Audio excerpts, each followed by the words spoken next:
여러분 지난 3일간 평안하셨습니까? 우리 오늘도 하나님 앞에 신앙 고백하심으로 수요 예배 같이 드리겠습니다. 같이 신앙 고백하겠습니다. 전능하사 천지를 만드신 하나님 아버지를 내가 믿사오며 그 외아들 우리 주 예수 그리스도를 믿사오니 이는 성령으로 잉태하사 동정녀 마리아에게 나시고 본디오 빌라도에게 고난을 받으사 십자가에 못 박혀 죽으시고 장사한 지 사흘 만에 죽은 자 가운데서 다시 살아나시며 하늘에 오르사 전능하신 하나님 우편에 앉아 계시다가 저리로서 산자와 죽은 자를 심판하러 오시리라. 성령을 믿사오며 거룩한 공회와 성도가 서로 교통하는 것과 죄를 사하여 주시는 것과 몸이 다시 사는 것과 영원히 사는 것을 믿사옵나이다. 아멘. 여러분, 오늘도 우리 하나님을 같이 찬송하겠습니다.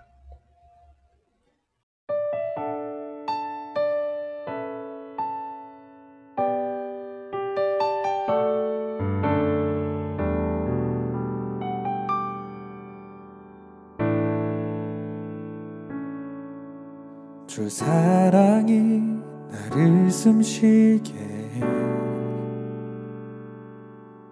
세상 그 어떤 어려움 속에도 주 은혜로 나를 돌보시며 세상 끝날까지 지켜주시네. 주 사랑이 나를 이끄시네. 내가 갈 수 없는 그곳으로 주의 사랑 나를 붙드시며 세상 끝날까지 인도하시네. 주님만이 내 아픔 아시며 주님만이 내 맘 어루만지네. 어느 누구도 나를 향하신 주님의 사랑을 끊을 수 없네.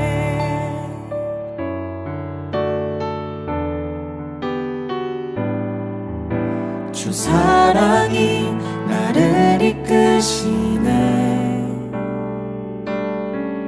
내가 갈 수 없는 그곳으로 주의 사랑 나를 붙드시며 세상 끝날까지 인도하시네. 주님만이 내 아픔 아시며 주님만이 내 맘 어루만지네. 어느 누구도 나를 향하신 주님의 사랑을 끊을 수 없네. 주님만이 내 능력이시며 주님만이 나의 구원이시네. 어느 누구도 나를 향하신 주님의 사랑을 끊을 수 없네. 주님만이 내 아픔 아시며 주님만이 내 맘 어루만지네. 어느 누구도 나를 향하신 주님의 사랑을 끊을 수 없네. 주님만이 내 능력이시며 주님만이 나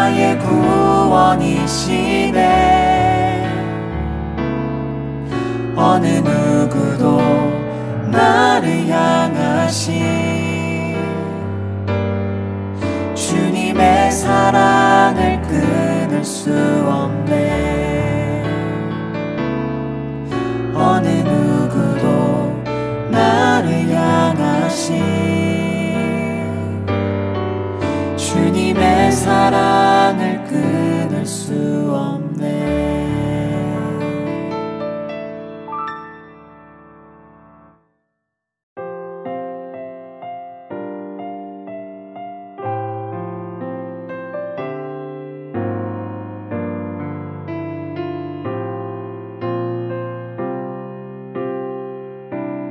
내 아버지 그 품 안에서 내 영혼은 안전합니다. 주 손길로 내 삶을 안으시니 그 평강이 나를 덮습니다.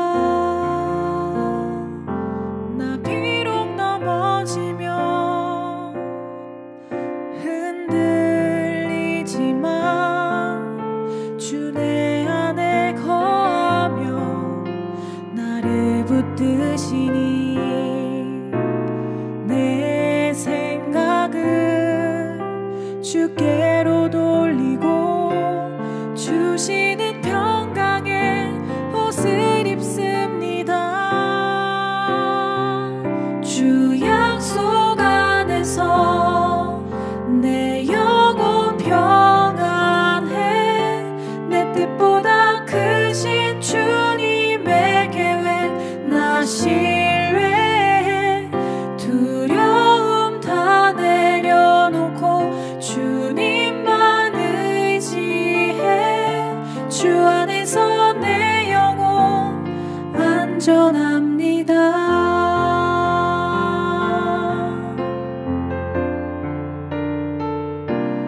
내 아버지 그 품 안에서 내 영혼은 안전합니다. 주 손길로 내 삶을 안으시니 그 평강이 나를 덮습니다. 나 비록 넘어지면 흔들리지만 주 내 안에 거하며 나를 붙드시니 내 생각을 주께로 돌리고 주시는 평강에 옷을 입습니다. 주 약속 안에서 내 영혼 평안해. 내 뜻보다 크신 주님의 계획 나 신뢰해. 두려움 다 내려놓고 주님만 의지해. 주 안에서 내 영혼 안전합니다. 주 약속 안에서 내 영혼 평안해. 내 뜻보다 크신 주님의 계획 나 신뢰해. 두려움 다 내려놓고 주님만 의지해. 주 안에서 내 영혼 안전합니다. 주 약속 안에서 내 영혼 평안해. 내 뜻보다 크신 주님의 계획 나 신뢰해. 두려움 다 내려놓고 주님만 의지해. 주 안에서 내 영혼 안전합니다. 두려움 다 내려놓고 주님만 의지해 주 안에서 내 영혼 안전합니다.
목자 되신 우리 예수님께서 날마다 우리를 인도하실 것입니다. 아멘.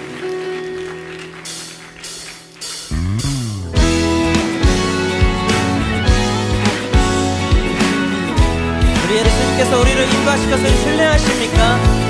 우리 매일매일 삶 주님만 따라 삽시다.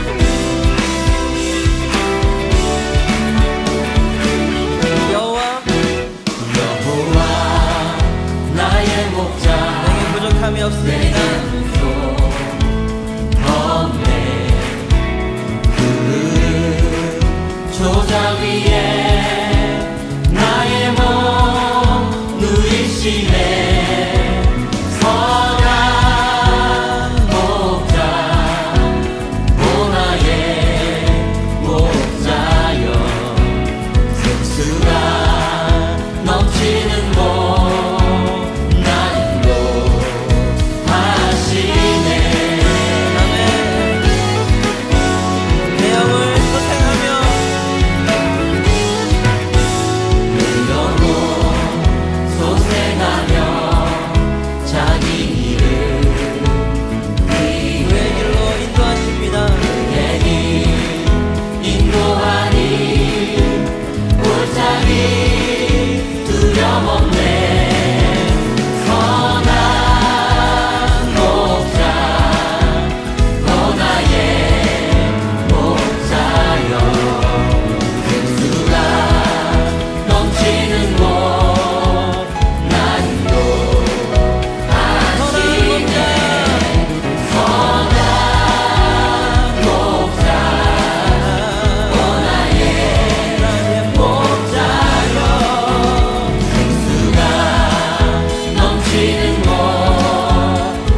이제 우리 하나님 앞에 같이 기도하겠습니다. 옆에 있는 기도 제목들을 보시면서 예배를 위해서 우리 같이 기도합니다. 아버지 하나님 감사합니다. 산하신 주님께서 오늘 우리 가운데 함께 해주셔서 아버지 하나님 산에서 깨달을 수 있도록 도와주셔서 감사합니다. 하나님 우리가 이 시간 주의 은혜를 기억하게 해주시고 주의 선하심과 인자하심을 기억하게 해주시옵소서. 하나님 그로 말미암아 우리 하나님 선한 뜻을 이루어갈 수 있도록 주님 역사해 주시옵소서. 오늘도 주가 붙들어 주신 우리를 기억하게 해주시옵소서. 그래서 감사함으로 저도 없이도 도와주시옵소서. 선한 뜻을 향하여 가시사 하나님의 삶의 역사를 이루어갈 수 있도록 주님 도와주시옵소서. 오늘도 보여주시는 은혜가 우리 가운데 가득하게 해주시옵소서. 오늘도 주시는 은혜가 우리 가운데 가득하게 해주시옵소서. 주님 역사해 주시옵소서. 주님 함께 하시고 은혜를 부어주시옵소서. 우리 하나님 기뻐하시는 분들이 우리 가운데 온전하게 이루어질 수 있도록 주님 도와주시옵소서. 아버지 하나님 하신 듯이 우리 가운데 가득하게 이루어지옵소서. 아버지 하나님 감사합니다. 오늘도 주님을 예배할 수 있도록 우리에게 복 주셔서 감사합니다. 이 예배 시간, 이 귀한 시간이 하나님 앞에 온전하게 드려지는 시간, 하나님을 만나는 시간 되게 해주시옵소서. 감사드리며 우리 주 예수 그리스도의 이름으로 기도하옵나이다. 아멘. 여러분, 이번 주와 다음 주는 고린도전서 말씀이 아니라 사도행전 말씀을 같이 나누겠습니다. 제가 필리핀에 가서 강의할 마지막 강의 내용인데요. 이 말씀이 저에게 너무나 귀하고 또 우리가 같이 나누었으면 좋겠다는 말씀이어서 여러분들에게 그 은혜를 같이 나누고 싶습니다. 그래서 마지막 강의 한 번 강의지만 우리는요 이번 주와 다음 주 두 주에 나눠서 말씀을 같이 보도록 하겠습니다. 오늘 말씀은 사도행전 11장 19절에서 21절까지입니다. 사도행전 11장 19절에서 21절까지 말씀 제가 봉독합니다. 스데반에게 가해진 박해 때문에 흩어진 사람들이 페니키아와 키프로스와 안디옥까지 가서 유대 사람들에게만 말씀을 전하였다. 그런데 그들 가운데는 키프로스 사람과 구레네 사람 몇이 있었는데 그들은 안디옥에 이르러서 그리스 사람들에게도 말을 하여 주 예수를 전하였다. 주님의 손이 그들과 함께 하시니 수많은 사람이 믿고 주님께 돌아왔다. 아멘. 저는 이런 생각을 해봤습니다. 나라고 하는 인생, 또 나라고 하는 사람의 가치를 어떻게 하면 평가할 수 있을까? 어떻게 하면 바르게 평가할 수 있을까? 하는 생각이죠. 어떤 분은 그 사람의 가치를 알아볼 수 있는 저울이 있었으면 좋겠다라는 생각을 하더라고요. 그분과 마찬가지로 저 역시 아침에 일어나면요, 아무것도 먹지 않은 상태에서 저울에 올라갑니다. 그때가 제 몸무게가 가장 작을 때라고 생각을 하는 거죠. 근데 불편한 것은 몸무게가 빠지는 것이 아니라 조금씩 늘어나고 있다는 게 참 저를 불편하게 하는 것 같습니다. 여러분, 이런 것처럼 간편하게 자신의 가치를 잴 수 있는, 달아볼 수 있는 방법이 있었으면 참 좋겠는데 우리는 그렇게 달아볼 수 있는 것은 없습니다. 그래서 보통 사람들을 볼 때 사람들은 세상에서 그 사람들이 이룬 업적을 가지고 자신의 가치를 판단합니다. 때로는 그 사람이 받고 있는 연봉으로 그 사람의 가치를 평가하겠죠. 그래서 우리 사람들은요, 친구들을 만났을 때 뭐 연봉의 이야기를 하거나 아니면 타고 다니는 자동차, 아니면 집의 이야기, 또 나이가 들어서는 자녀에 대한 이야기, 자녀가 어떤 학교를 들어갔더라, 어떤 데 취직했더라, 자녀의 연봉이 얼마더라, 이런 것으로 사람들은 평가를 하는 것 같습니다. 근데 그것보다 조금 더 객관적인 평가가 있다면 그 사람이 죽었을 때 그 사람의 장례식장에서 평가되지 않을까 싶습니다. 가족이 아닌 사람들 중에서 어떤 그 사람의 죽음을 보면서 참 정말 깊이 애도하는 사람, 울어줄 수 있는 사람, 그런 사람이 두세 사람만 된다고 한다면 어떤 분은 그 사람의 인생은 성공한 것이다 라고 이렇게 말씀을 하기도 합니다. 자, 근데 그것보다 더 정확한 것이 있지요. 사람들은 내 겉모습을 보는 겁니다. 하지만 하나님께서는요, 나의 걸음걸이를 알고 계시고 나의 단점들, 나의 결점들, 나의 부족한 부분들 다 아십니다. 그래서 내가 이런 행동을 했을 때 사람들이 오해를 하지만 하나님께서는 내가 왜 이렇게 행동을 했는지까지 우리의 마음의 동기도 알고 계시기 때문에 하나님의 평가가 진짜 평가가 아닐까 하는 생각이 듭니다. 아무리 사람들에게 좋은 평가를 받았다 할지라도 나를 창조하시고 이 우주를 창조하시고 다스리시고 이 모든 우주의 우리 인류의 역사를 이끌어 가시는 하나님으로부터 좋은 평가를 받지 못한다면 그 삶은요, 가치 있는 삶일까 하는 생각이 드는 거죠. 우리에게는요, 이런 소망들이 있지 않습니까? 내가 내 인생이 마감됐을 때 사람들이 이 사람 참 잘 살았다, 이런 평가. 또 우리가 하나님께로 갔을 때, 좀 더 객관적으로 하나님 앞에 갔을 때 하나님께서 야, 착하고 충성된 종아, 네가 작은 일에 충성했구나, 정말 잘했다, 이런 평가를 듣고 싶어하는 마음들이 아마 우리에게는 있을 것 같습니다. 그런 삶을 우리가 어떻게 하면 살 수 있을까? 이게 우리의 고민일 거예요. 우리 이 시간에는요, 사도행전 11장에 나타난 안디옥 교회를 보면서 우리가 어떻게 하면 이렇게 값 있는 인생을 살 수 있을까? 여기에 대한 말씀들, 교훈들을 얻기 원합니다. 다시 한번 우리 사도행전 11장 19절부터 21절까지 말씀을 한 번 더 읽어보도록 하겠습니다. 스데반에게 가해진 박해 때문에 흩어진 사람들이 페니키아와 키프로스와 안디옥까지 가서 유대 사람들에게만 말씀을 전하였다. 그런데 그들 가운데는 키프로스 사람과 고레네 사람 몇이 있었는데 그들은 안디옥에 이르러서 그리스 사람에게도 말을 하여 주 예수를 전하였다. 주님의 손이 그들과 함께 하시니 수많은 사람이 믿고 주님께 돌아왔다. 여러분, 본문을 그냥 읽다 보면 그리스 사람들이 예수님 믿게 되었구나 하는 것으로 간단하게 넘어갈 수 있을 법한 말씀이에요. 근데 하나님께서는요, 이 말씀을 굉장히 귀중하게 보실 것 같습니다. 이런 사건들을 보시면서 야, 드디어 됐구나, 이렇게 하면서 굉장히 기뻐하실 것 같아요. 그 이유가 뭐냐면 하나님께서 그토록 꿈꾸시던 일들이 드디어 일어난 것이기 때문에 그렇습니다. 시작되었기 때문에. 자, 여러분, 잠깐 우리가 하나님께서 이스라엘을 부르시면서 꿈꾸었던 것이 무엇인지를 한번 생각해 보도록 하겠습니다.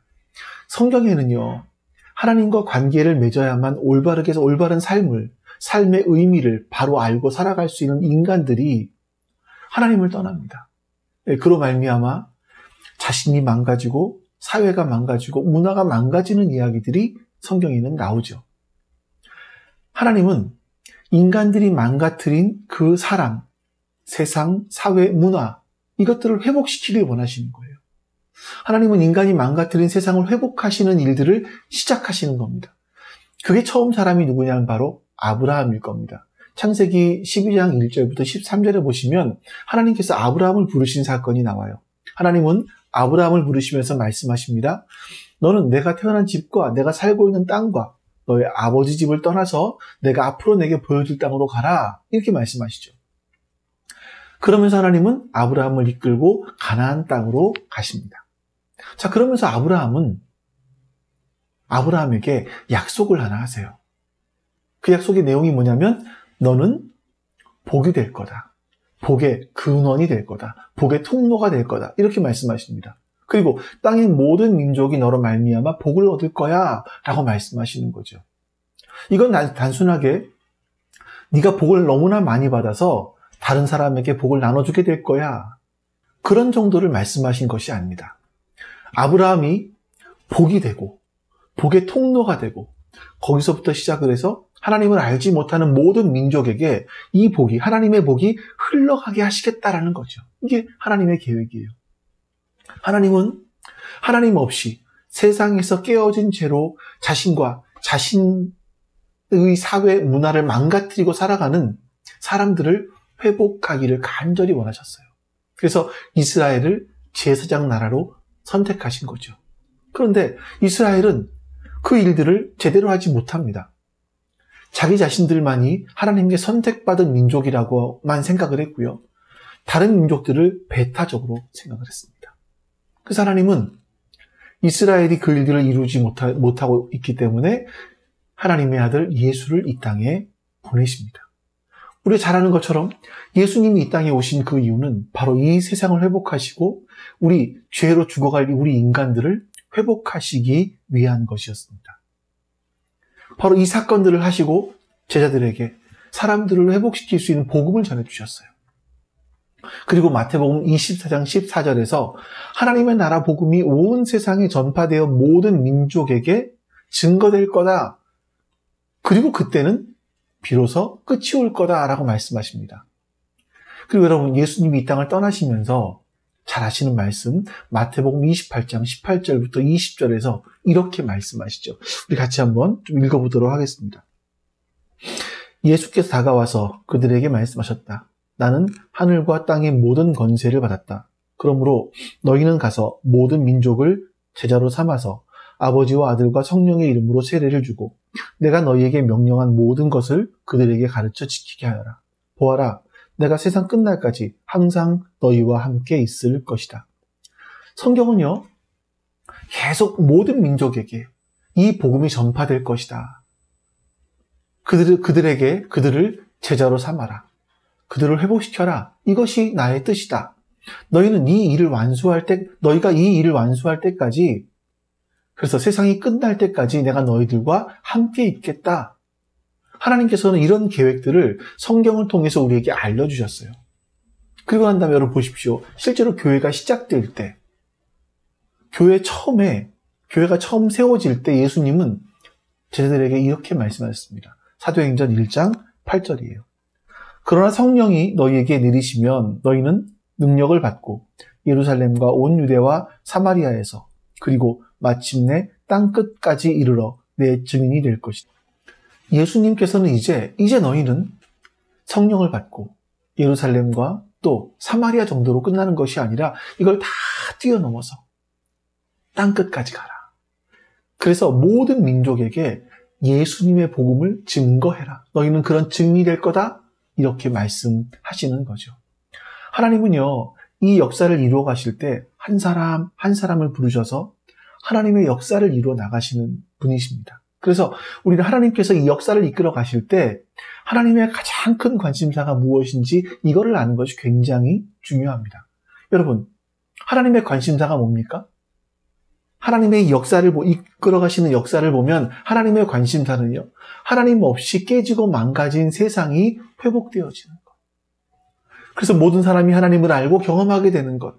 하나님을 경험하고 그 다음에 하나님의 그 사랑을 깨닫고 자신의 삶의 의미를 찾고, 그렇게 의미를 찾은 사람들이 더불어 함께 주변 사람들을 변화시키고, 그들의 문화를 변화시키고, 그 사회를 변화시키고, 그래서 마지막으로 하나님 나라가 이 땅에 오게 하는 것, 바로 이것이 하나님의 관심사입니다. 그런데 여러분, 초기 기독교인들은 어땠습니까? 다시 우리 오늘 말씀 본문을 한 번 더 살펴보도록 하겠습니다. 스데반에게 가해진 박해 때문에 흩어진 사람들이 페니키아와 키프로스와 안디옥까지 가서 유대 사람에게만 말씀을 전하였다. 그런데 그들 가운데는 키프로스 사람과 구레네 사람 몇이 있었는데 그들은 안디옥에 이르러서 그리스 사람에게도 말을 하여 주 예수를 전하였다. 주님의 손이 그들과 함께 하시니 수많은 사람이 믿고 주님께로 돌아왔다. 학자들은 사도행전 11장 19절의 상황이 일어났을 때를 대략 AD 45년경이라고 추측을 합니다.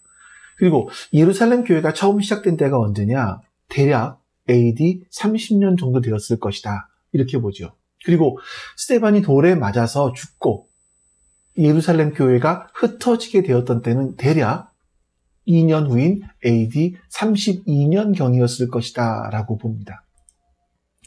예수님께서 땅끝까지 이르러 내 증인이 되라 말씀하시지만 예루살렘 교회와 성도들은 박해가 있기 전까지 예루살렘에만 모여 있었습니다. 자, 그러다가 스데반의 순교 사건이 일어나고요.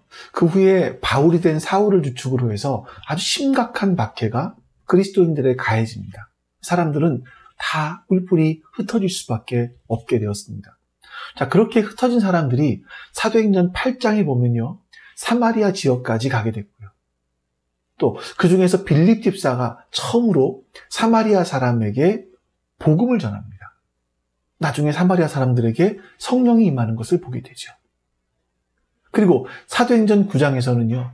그리스도인들이 박해하던 바울이 흩어져 있는 기독교인들을 잡기 위해서 다마스커스로 가다가 예수님을 만나게 됩니다. 이때가 AD 약 33년 정도 되었을 것으로 추측을 합니다. 여러분, 교회가 시작된 지 3년 후에 바울이 예수님을 만나게 된 거예요. 그래서 유대와 갈릴리와 사마리아에는요, 예수님을 믿는 사람들이 계속 늘어났습니다. 하지만 하나님의 꿈이었던 이방인들에게도 복음이 전해지는 일은 멈춰 있는 채 10년이 지나갑니다.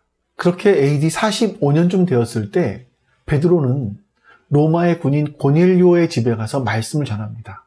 그리고 하나님을 믿고 성령이 임하는 것을 보고 세례를 주게 되죠. 이 사건을 보면서 아니 이방 사람들에게 성령이 임하네? 이들이 예수님을 믿을 수 있네? 라고 놀라고만 있었어요. 바로 그때 또 다른 스데반의 일로 흩어진 또 다른 사람들, 또 다른 그리스도인들이 이제 페니키아와 키프로스와 안디오까지 다 흩어집니다. 근데 오늘 본문에 보시면 그들은 여전히 유대인에게만 복음을 전하고 있었다라고 말하는 겁니다. 그러니까 여러분, 교회가 세워지고 스데반의 박해로 말미암아 사람들이, 그리스도인들이 흩어지게 되었고 13년이 지났지만 초기의 그리스도인들은 여전히 유대인에게만 복음을 전하고 있었다는 겁니다. 그래서 여러분, 안디옥에 갔을 때 키프로스 사람과 구레네 사람 몇 명, 정확하게 말하면 키프로스에 살던 유대인, 구레네에 살던 유대인이 거기서 박해가 일어나니까 피해서 안디옥까지 갔는데 거기서 처음으로 이방인, 그리스 사람에게 복음을 전했다라는 겁니다. 그리고 처음으로 이방인, 그리스 땅에, 이방인들의 땅에 교회가 세워지는 일들이 일어나게 되는 거죠. 예수님께서 예루살렘과 유대와 사마리아, 거기에 끝나는 것이 아니라 땅 끝까지 이르러 내 증인이 되라 라고 말씀하셨는데 그 땅 끝으로 나가는 첫 번째 관문이 바로 오늘 본문의 사건입니다. 여러분, 근데 이게 참 놀랍지 않습니까? 땅 끝까지 복음을 전하라고 하신 예수님 말씀이 드디어 시작되는데 그 일을요, 예루살렘 교회를 대표하는 베드로, 바울, 바나바, 이런 위대한 사람들이 이 일을 하는 게 아니었다라는 겁니다. 이 사람들은 어디 출신인지 기록되지도 않았어요. 이름도 밝혀지지 않았습니다.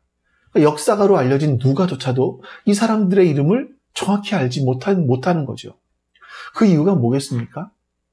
이 사람들은 너무나 유명하지 않은 사람들이었기 때문에. 그러니까 어디서 왔다더라 이것만 기억할 뿐 그 사람들의 이름도 몰랐습니다. 그 일들을 처음에는 대수롭지 않게 보았던 거죠. 아무도 알아주지 않았던 사람들이 이방인들에게 복음을 전했고 그 전한 복음 때문에 교회가 세워진 겁니다. 여러분 기억하십시오. 교회의 두 번째 장을 연 사람들은요, 사도들도 아니고 바울도 아니고 바울의 동역자들도 아닙니다. 하나님께서는 그 놀라운 일을 이름도 알려지지 않았던 그 무명의 사람들을 사용해서 그 일들을 하시는 겁니다. 이것이 하나님의 일하시는 방식이었습니다. 우리는 보통 하나님께서 크게 쓰시는 사람은 이름이 알려진 유명한 사람, 세상에서 인정받는 사람, 이런 사람들을 크게 쓰실 것이라고 생각을 하죠. 그래서 우리 역시 세상에서 이름이 알려지기를 원합니다. 사람들에게 인정받기를 원해요. 이건 모든 사람들이 가지고 있는 자기 이름에 대한 욕구일 겁니다.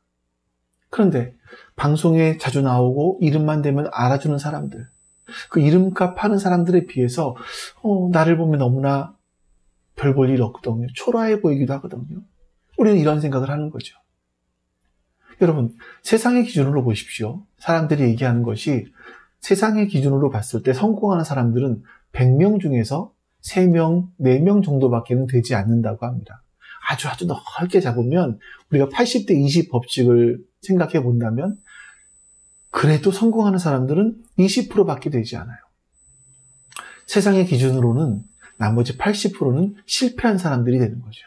그러니까 이 80%는 사람들에게 평가받기를 너희는 실패했다라고 평가되는 그런 구조가 이 사회의 구조입니다. 근데 우리는 그 20%에 속하기를 너무나 원하는 거죠. 여러분들은 그 20%에 속하기를 원하지 않으십니까? 자, 여러분 글쎄요. 20% 속에 들어가실 수도 있겠죠. 하지만 대부분의 사람들은 80%에 남아 있습니다. 내가 20%에 속하지 못했을 때 나는 실패자라고 인식을 하게 되는 거죠. 이게 세상의 가치입니다. 여러분, 이것이 세상에서 사람들을 평가하는 가치라면 우리는 실패자일 수밖에 없는 거죠. 근데 우리 하나님께서는 우리를 그렇게 보지 않으신다고 말씀하시죠. 우리가 세상의 기준으로 자신을 보면 다른 사람과 나를 비교하다 보니까 자기 자신의 가치를 평가절하할 수밖에 없습니다. 많은 사람들이 내 인생이 그렇지, 별 볼 일 없지, 그냥 그렇게 살다가 가는 거지 이렇게 생각을 하게 되는 겁니다. 만약 여러분들이 세상 사람들이 다 그런 것처럼 다른 사람들이 나를 인정해 주는 것, 내 가치를 사람들이 알아주는 것, 그런 것에서 여러분이 스스로의 가치를 찾으시려고 애를 쓰신다면 여러분은요 이미 지는 게임을 시작하신 거예요. 그러나 오늘 성경에 보십시오. 하나님은 이름도 알려지지 않은 사람들을 통해서 하나님의 역사를 써 내려가고 계신다는 겁니다. 우리가 정말 값진 인생을 살려고 한다면 나 자신의 가치를 사람들이 인정해 주는 데서 나의 가치를 찾는 것이 아니라 하나님이 나를 어떻게 보시는지를 가지고 나의 가치를 찾을 수 있어야 돼요. 자, 이게 어떤 것인지 제가 조금 더 설명을 드려보겠습니다.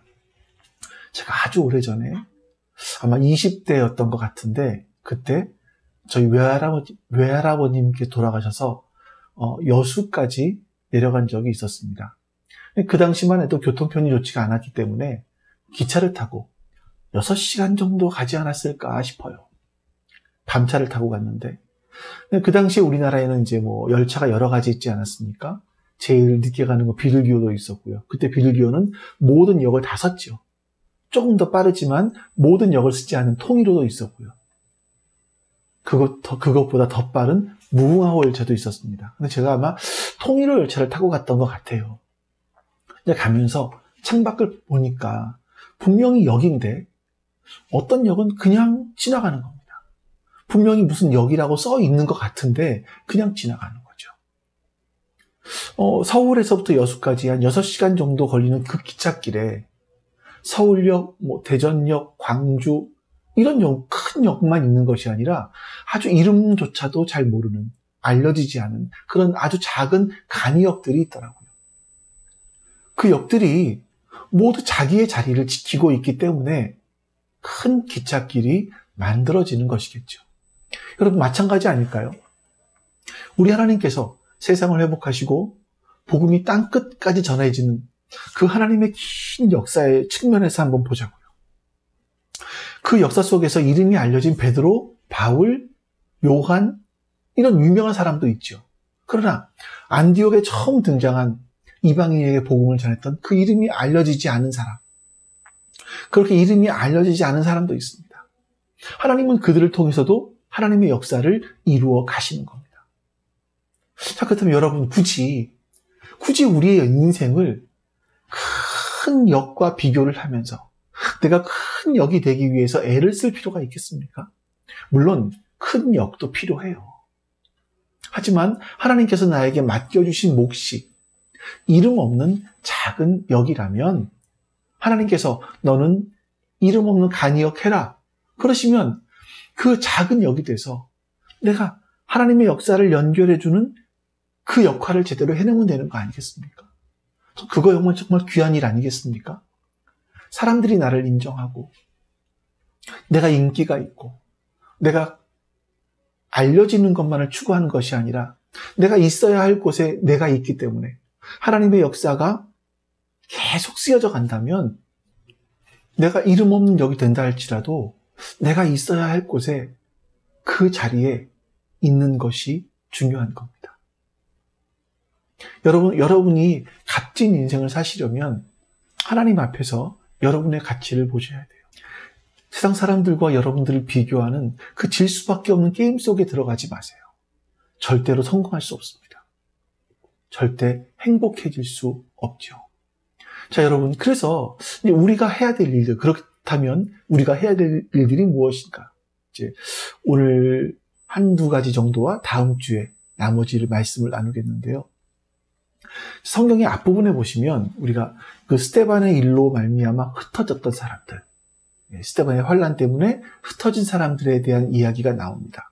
자, 그 사람들이 어떤 사람들이었는지 우리 사도행전 2장 말씀을 좀 살펴보도록 하겠습니다.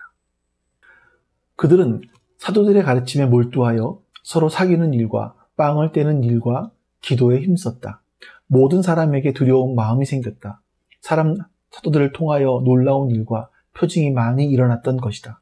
믿는 사람은 모두 함께 지내며 모든 것을 공동으로 소유하였다.